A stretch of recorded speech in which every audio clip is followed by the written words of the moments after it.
গরমের দিনে ঠান্ডা ঠান্ডা আইসক্রিম খেতে কার না ভালো লাগে। তাই আজকে আমি আপনাদের জন্য নিয়ে এসেছি 10 টাকার ম্যাঙ্গো পালস চকলেট দিয়ে খুবই মজাদার একটি আইসক্রিম রেসিপি। বাড়িতে খুব সহজেই এই মজাদার আইসক্রিম বারগুলো বানিয়ে নিতে পারবেন, আর খেতে হবে একদম দোকানের মতো। তাহলে চলুন রেসিপিটি শুরু করা যাক। আইসক্রিম বানানোর জন্য সবার প্রথমে আমি ম্যাঙ্গো ফ্লেভারে পালস চকলেট নিয়ে নিয়েছি। এখানে আমি 10 টাকার পালস চকলেট নিয়েছি, তবে আপনারা আইসক্রিম বেশি বানাতে চাইলে সেই অনুযায়ী চকলেটের পরিমাণটা বাড়িয়ে নেবেন। এখন একটি মিক্সার গ্রাইন্ডারে চকলেটগুলো দিয়ে খুব ভালোভাবে গ্রাইন্ড করে নেব। এখন চুলোর উপর একটি প্যানের মধ্যে নিয়ে নিয়েছি পরিমাণ মতো জল। এরপর এর মধ্যে দিয়ে দেব 1 বাটি চিনি ও সামান্য লেবুর রস।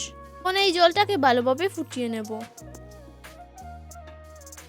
চিনি ভালোভাবে গলে গেলে আমি এর মধ্যে দিয়ে দেব পালসের গুঁড়ো এবং আইসক্রিমের মধ্যে সুন্দর একটি কালার আনার জন্য এখানে আমি সামান্য ফুড কালার ব্যবহার করেছি। তবে আপনাদের হাতের কাছে এটা না থাকলে আপনারা এটাকে স্কিপও করে বানিয়ে নিতে পারেন।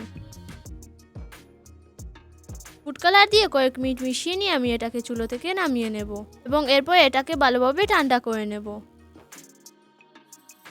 যখন পুরোপুরি ঠান্ডা হয়ে যাবে তখন আমি এটাকে আইসক্রিম মোল্ডের মধ্যে ঢেলে দেব।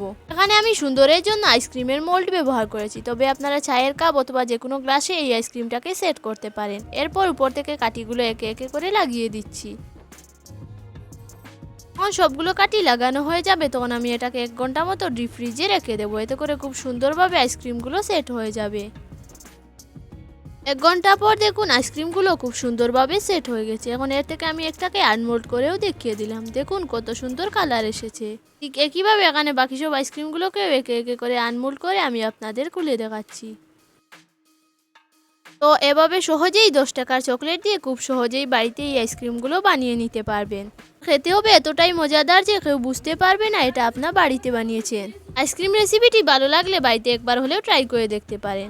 আর এরকম আরও সহজ ও নিত্য নতুন রেসিপি পেতে আমার চ্যানেলটি সাবস্ক্রাইব করে রাখবেন। আবার দেখা হবে আরেকটি নতুন রেসিপি নিয়ে। ততক্ষণ ভালো থাকবেন, সুস্থ থাকবেন। আল্লাহ হাফেজ।